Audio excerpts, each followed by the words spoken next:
Assalamualaikum warahmatullahi wabarakatuh. Let me introduce myself. My name is Fadil Nur Satrio from class 10.1. Now I will tell you a story about Nyi Roro Kidul and Gatot Kaca.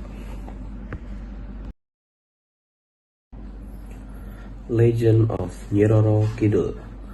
Once upon a time, there lived Dewi Kandita, a beautiful princess from the Sunda kingdom of Pajajaran. She was the only child of the empress. Her father, King Prabu Siliwangi, loved her very much. Her father wanted her to be the successor to the throne.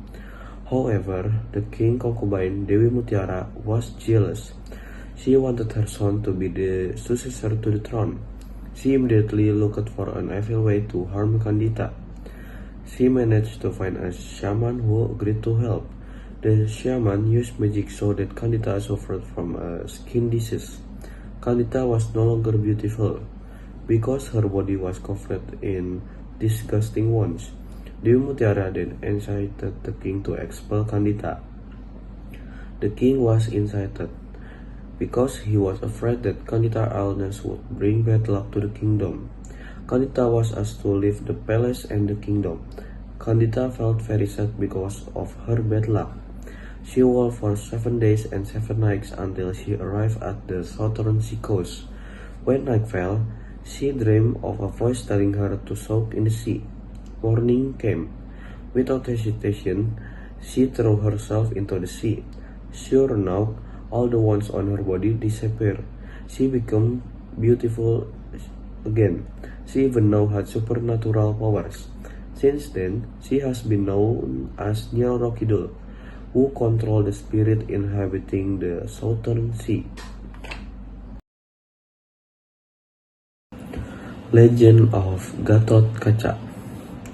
One day, in the kingdom of Pringgadani, a child was born from a giant couple. One night, the child was named Gatot Kaca.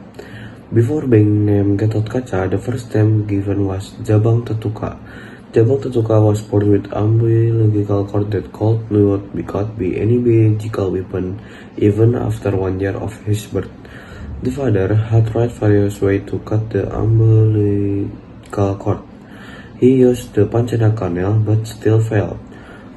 Because he was restless, Bhima then asked for help from his younger brother Arjuna to meditate so that he could get a sacred heirloom that could penetrate the umbilical cord of Jabang Tetuka. In the forest, Arjuna began to meditate. Then at the same time, because he was meditating in the same place to look for a sacred weapon, because their face both looks familiar, Batara Narada gave the Konta Wijaya heirloom to the wrong person, namely Karna. After learning that Batara Narada gave the heirloom to the wrong person, he then met Arjuna to ask him to chase Karna. Arjuna managed to catch up with Karna, so the fight could not be avoided. Because he managed to escape by bringing the Konta heirloom, while Arjuna only got the sheath of the heirloom. The heirloom sheath was then used to cut the umbilical cord of Tetuka fetus. The heirloom sheath was able to cut the umbilical cord, but the sheath was destroyed and united with the body of the Tetuka fetus. One day, the Kayangan kingdom was attacked by the Patiskipu from the Trabalasuket kingdom. He was sent by his king named Kalaprakcona to propose to the bidadari Betari Supraba. Then Batara Narada borrowed the Tetuka fetus to face the Patiskipu directly. Even though he was beaten continuously, the Tetuka fetus did not experience any pain and he became stronger. Because he felt ashamed, Patiskipu returned the newborn Tetuka and asked Narada to raise him right way. Batara Narada accepted Patiskipu's request. Then he threw the newborn Tetuka body into the Chandradimuka crater. The gods then threw various heirlooms into the crater. Some time later, the newborn Tetuka appeared with the body of an adult male. The newborn Tetuka then fought against Patiskipu and managed to kill him using his fangs. Krishna found out about about this, cut off the newborn Tutuka fangs and asked him to stop using the characteristic of the giants.